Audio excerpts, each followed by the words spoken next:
So we're here this evening to honor these great heroes and to continue the outstanding work of helping a hero. This wonderful organization builds custom homes. You make them nice enough, I'm going to take one myself. You mind? I'll move out of Mar-a-Lago and I'll take myself. Because that's the kind of work you do. You do a beautiful job out here. To meet the needs of our nation's wounded warriors, including accessible bathrooms and other accommodations if needed, and special interior air systems, very special air systems. I know I used to build a lot of things, and I know the system you use, and it's the best. And bedroom equipment and telemedicine, which is really something that took place during the Trump administration, and it's really down to a great science. And today, helping a hero has awarded more than 100 homes, and they're looking to build very quickly another 100 homes. And it's big stuff, and they're really beautiful. I saw some renderings just the other day, and some pictures of actual homes, and they're beautiful. And with the extraordinary, generous support of Johnny Morris. Johnny Morris is there. Johnny Morris. And Vast Pro Shops. Johnny Morris is great, Johnny. And Helping a Hero is currently leading the charge to quickly build as many as they can. As many as they can, and over the years you can build thousands. These brave warriors fulfilled their duty to us, and now we're fulfilling our duty to them. And it's something that's an honor to do. And as president, I had no higher honor than to serve as the Commander-in-Chief of the United States Armed Forces of these incredible, brave men and women.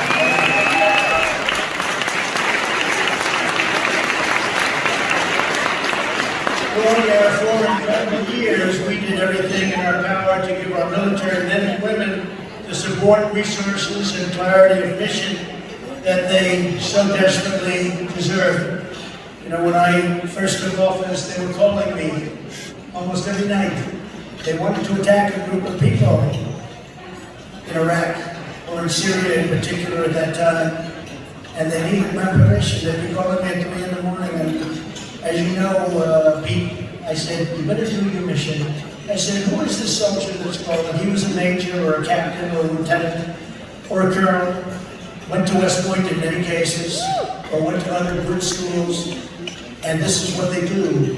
I said, why are they calling me in Washington, D.C.? They should do their mission, and you know what? They did their mission, and we wiped out that enemy, that certain enemy that people despise, called ISIS.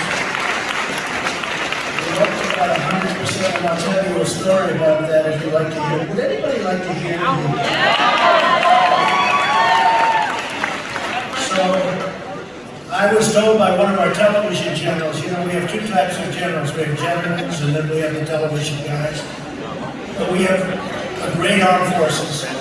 And one of our television generals, I said to him, what's going on with Syria and Iraq and ISIS? Why is it that it takes so long? It takes so long. Very good fighters. I said, we have brand new F-18s, we have brand new everything, we have the best equipment in the world. They don't have anything like it. They have knives in many cases. What's happening? Why is it taking so long? Sir, it's a very difficult mission. So I said, I want to go to Iraq. And I want to see and I want to meet with the people that are doing the fighting. Because for years we were fighting ISIS and we couldn't eliminate them. And as you know, I got rid of al-Baghdadi also, by the way. We have Saddam, the father of the roadside bomb, as we call it. But I said, I want to go to Iraq, and I want to see it. We left early in the morning, very much in the dark. Nobody knew I was going. They all thought I was sleeping. They said, Trump isn't working tonight, he's sleeping. They wanted to figure that's the fake news, you know. I could be working like hell. They say, no, he's up in the sleep, he's sleeping. Oh, you don't know that. But they're fake news, everything's fake news. You see that today with what's coming out on Twitter. It's all a big fake, and we've exposed it, and I'm very honored to have been the biggest part of that. And I'm very happy with But I left at approximately 2 o'clock in the morning, and we traveled by regular car. It was no big deal. We wanted to get there regular, but no, we didn't want anyone to know. And we We got to the airport, got on the plane, took the First Lady, our great First Lady. We got on the plane, and the plane took off, and then after a lot of hours in the air, they came to my room, my cabin, and they said, "Sir, we're going to have to turn off the lights on Air Force One." And I said, "Why?" "Because, sir, we're soon going to be flying over Syria, Iraq. We're landing at a great Air Force base, a great base that costs billions and billions of dollars to build. We want to hand them back. We want to hand them all back. And by the way, they should have kept Barbara. You know that. They should have kept it. They should have never left it. It cost billions of dollars to build many years ago. And you know who's occupying it now, Pete? China. China took it over. And we didn't need it for Afghanistan. We needed it because it's 1 hour away from where China makes the nuclear weapons. Wouldn't that have been a nice thing to keep? And we were getting out, but we were keeping Barbara. We would have been out even faster than them, but we were keeping. I was the one that got it down because 21 years was enough. But so we're flying and they're saying, "So we'll have to turn off all the lights. And we're going to have to close all of the windows and the blinds. We have to go in very dark." I said, "Why?" I said, "You mean after 21 years we have to fly Air Force One in the dark? That's a pretty bad commentary." And I went in and I said, "All right, close it up." And then I felt my way up the stairs and into the captain of the plane, the pilots, and they're flying in, and these pilots are better looking than Tom Cruise and even taller. And tougher. But these guys are like central casting with the crew got "Yes, sir, yes, sir, I got the best." You know, they have the best pilots like the president, I assume. In my case, I wouldn't be surprised if they changed that rule. They're going to give him, because if you look at the FBI and the Department of Justice, they would say, "Let's change the rule for him." You know, they treat him differently. But that's because I treated them differently, because I exposed a lot. They didn't like things being exposed. I went in, and I said, "Captain, pardon, sir, we'll be landing in 1 hour." That's a long time to have no lights on. You can hardly see a thing. You can just see their dash. And it was a hell of a dash. But I love sitting up with you pilots. So I'm there, and there are 4 pilots, and there are many other people in the area, including the radar equipment and the telephone equipment. And about an hour later, he says, "Sir, we're getting ready to land." I said, "Where's the runway?" "Sir, it's ahead." He said, "I don't see a runway, Captain." "I don't see a runway, Captain." "Sir, they have the lights turned down, but trust me." I said, "I don't trust anybody, Captain." So to the wounded warriors, how brave do I sound? Do I sound brave? I wasn't happy. But we're getting ready, and there's a computer with a computer voice. It's an incredible voice, actually, on airplanes. And it goes 1,000, that means 1,000 feet, 900. 800, 700, and it goes on and on. And we get down 400. 400 feet is not a lot for a 747. 400 feet is like you're right over the top of the ground. It's not a lot. 300. I said, "Captain, you sure we're okay here, Captain?" "Sure, we're okay, sir." There wasn't a damn light or nothing. 200, and I'm saying, "This is terrible." I was just thinking about what are the headlines going to say, right? What are the headlines? Now, some will be thrilled, some won't be so happy. It's a big group of people, like 75 million times 2 or 3, I think, that won't be too happy. But it's 200, 100, and I just held my breath, and we landed. And we landed, he landed it so perfectly, you didn't even know we were landing. It was so professional, such great pilots, and they had no vision, but he had confidence in his abilities and his ability to read properly the very, very extraordinary equipment. So we land, and I said, "Captain, thank you very much." In fact, I said this jokingly once, and they really killed me. The press said I want to give myself the Congressional Medal of Honor, but I put myself up for the Congressional Medal of Honor. Sitting through that thing. And the press, actually, they're so bad.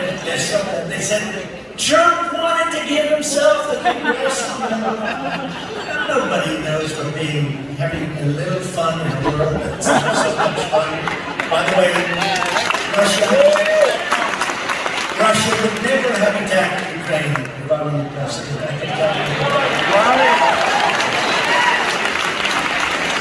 And that deal could be settled even now. Not as easy, but it can be settled even now in one day. If people knew what the hell they were doing, it could be settled. Anyway, so I get out of the plane and I see a general, again, Central Casting, handsome guy, and he was with the colonel, and then there was another general, and then there was a staff sergeant or a drill sergeant, and this guy was so handsome. I mean, I was going to take him to the Hollywood. I wanted to be his agent, okay? You couldn't get anybody like that.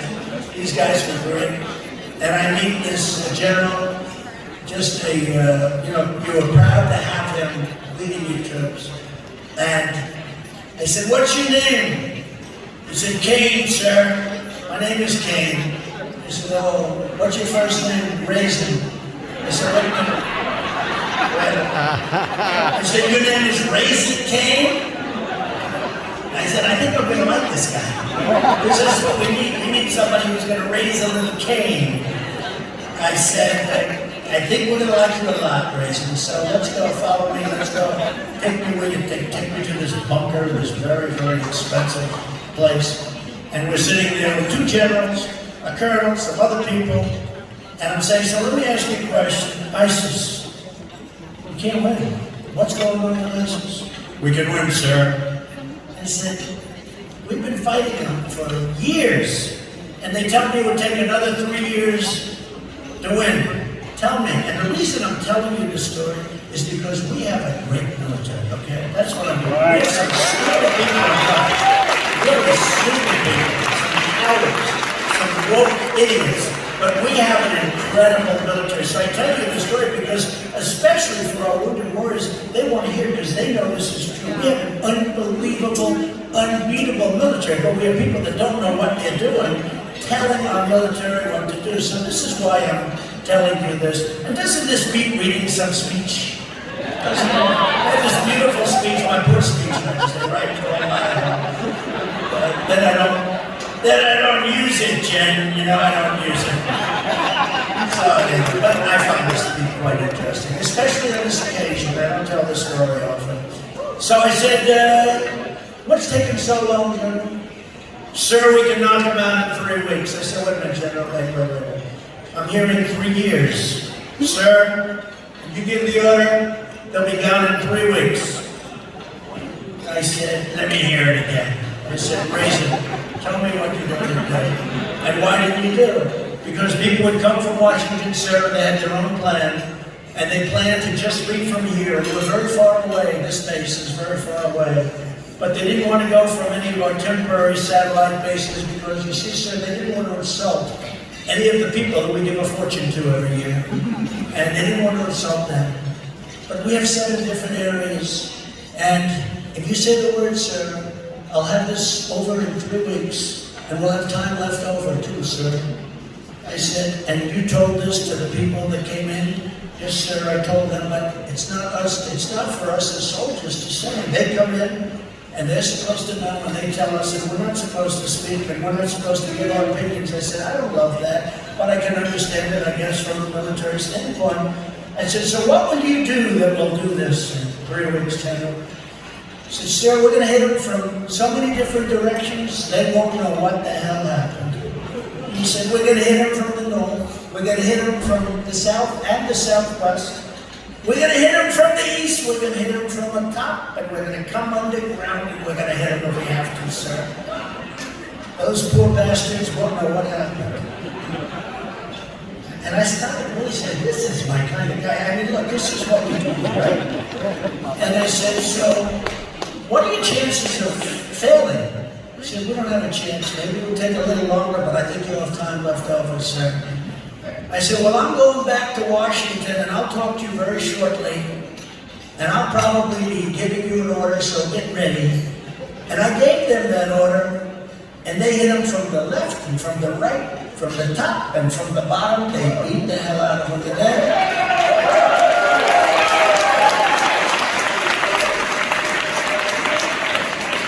And they had bases very close. They didn't want to insult. You know, they wanted to be politically correct. They didn't want to insult the country who's, in all cases, ripping us off. Okay, just so you understand. We don't want to insult them. We give them billions and billions of dollars and free protection. We don't want to insult them, right? So I get a call.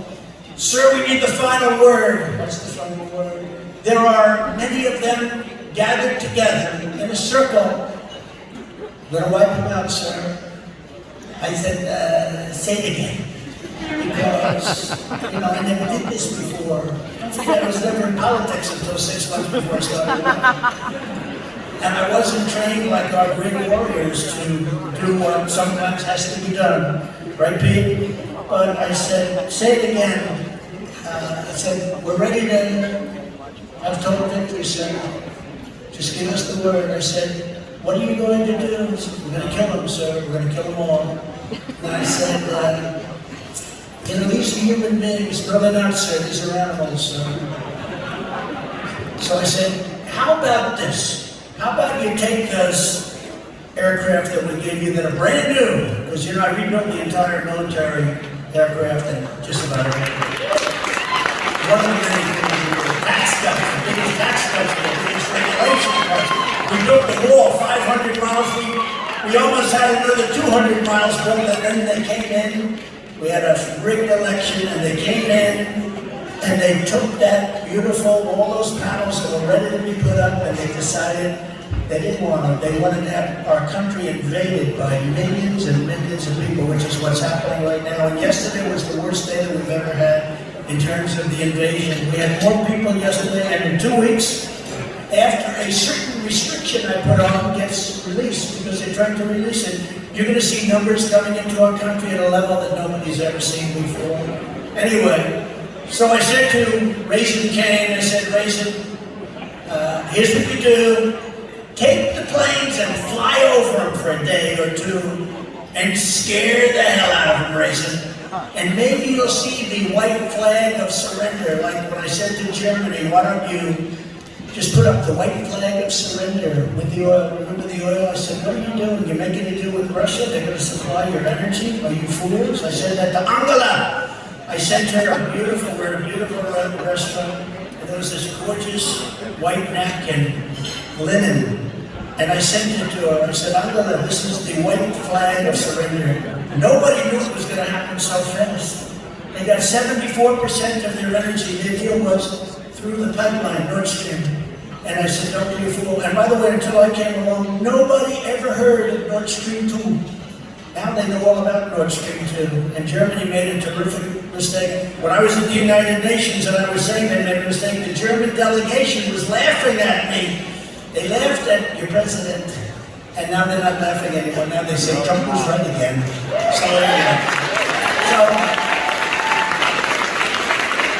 So getting back to what we did with ISIS, I said, how about surrender? It won't mean anything, sir. I said, no, but maybe they'll surrender. They don't know what surrender means, sir. They don't know. They don't surrender. I said, let's give it a shot. So he spends 2 days flying planes right over their head. They didn't do anything. He said, just please give us the word. I gave him the word, and ISIS was 100% defeated. Wasn't that something? And you have to have that story.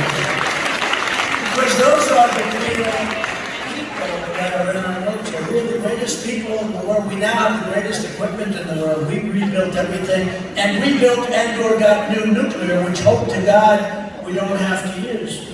And the nuclear word, for the first time ever, is being used on a daily basis now. The word was off bounds. I called it the N-word. And there are 2 N-words you don't use. One of them is the nuclear word. You don't use those words, and you don't ever say it. And now all of a sudden we're being threatened and talked to about the nuclear.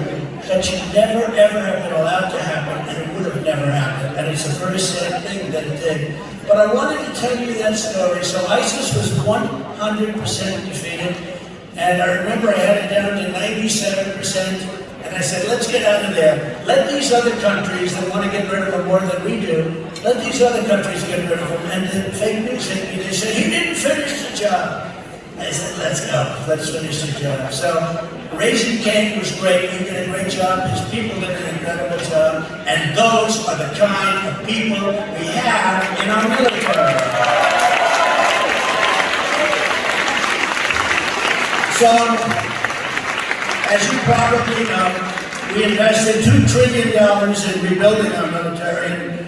We created the first new branch of the U.S. Armed Forces in 75 years, a thing called Space Force. When they came in, they wanted to end it, and they were met with such a powerful blow from the military people themselves, and it's going to turn out to be one of our most important of all forces. So Space Force is a big thing. First time in 75 years since the Air Force, we got it done. It was not easy. After decades of betrayal and neglect, we also took care of our amazing veterans, okay? And I think the people in this room know that. In fact, the VA, under our auspices, had a 93% approval rating. And is that right? And Pete would call me up all the time, let's do this, let's do that, give it to him free. Who the hell cares? I said, Pete, give me a break. But he wanted them to be taken care of. Is that right? Very simply put. And he was totally right. And we did take care of it. And we ended up with a 93% approval rating with the VA. And now it's way down because they don't do what we were doing. We had a treatment of our veterans, and we had a mess with the Obama-Biden administration. It was a disgrace. They had a secret waiting list of veterans dying because of delays. We had almost no delay. And if you had a delay, you'd go to a doctor and you'd pay the doctor. Because we were losing people. People were dying waiting for a doctor. So we had it so that you go to the doctor, we take care of the doctor, and you get better, and you get better fast. Some people became terminally ill while they were waiting. The waits would be 2 months, 2.5, 3 months, and sometimes longer than that. But under the Trump administration, the VA service has reached an all-time high. There's never been anything close to 93%. And now, unfortunately, it's not anywhere close to 93%. I signed the VA Accountability Act, and we fired more than 9,000 VA workers who were not giving our veterans, our great warriors, the care that they deserve. John Rich, I was like the apprentice. We said you fired, right? I didn't have to fire him, but we said you fired. But they weren't giving the care. I mean, in many cases, they were sadists. They were doing bad things to our soldiers. Some horrible things were being done to our soldiers who were in trouble. They wouldn't have had the guts to do it when they weren't in trouble, but they had plenty of guts when they were. And some horrible stories, I won't tell you about it, but some horrible stories. They said, we have to fire, so you can't fire. Because of civil service and because of the unions, you couldn't fire anybody. We had a case in Arizona where a small group of people stole almost $500,000. They stole it. They got caught. They admitted it, and you couldn't fire them. How's that for a system? Incredible. So we got it so that we were able to do it at will if people were doing badly or people were treating our great warriors badly. And we fired about 9,000 in the first tranche and very few after that because people really got a lot better. That's one of the reasons we were successful. We also approved Veterans Choice. I think it was the most important thing. And that made it permanent so that the veterans can get the care they need when they need it. If they have any weight, as I said, any weight at all, they can go up and get the care. We secured record funding for the VA. We had a record funding, now they're trying to cut the hell out of it, and we launched a nationwide campaign to end the tragedy of veteran suicide, which is an incredible problem, incredible. But we work very hard on that. It's just a tough, tough problem. You know, the numbers, I don't have to even repeat the numbers. They're so bad, it's so incredible. We put that down, but still, people have gone through a lot. 2 years ago, I signed an executive order recognizing for the first time the veterans exposed to toxic conditions at the K2 base of Uzbekistan. Good, there's a couple of people from Uzbekistan. They like it. Most people are from trouble. But they were on their way to Afghanistan after 9/11. We took care of them under my administration. We believe in the principle of no American left behind and no veteran ever left behind. Even though we did that in Afghanistan, that was the worst removal from a site. We should have gone out with strength and with dignity. We had it made. I called up. They all said, why did you call him? I I called up the head of the Taliban. I had good conversations with him. Does anybody know his name? Let's see. I got him. Oh, you know, yeah, he's right. I called up the head of the Taliban, and I said, just let me tell you something. He said, may I interrupt you? Yes. Why, oh why do you send me a picture of my house? I said, hopefully you'll never have to find out.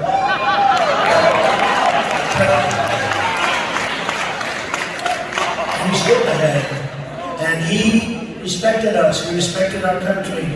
They didn't like the F-18. They didn't like our equipment at all because we used it. We knew how to use it, and we used it, and they were fine.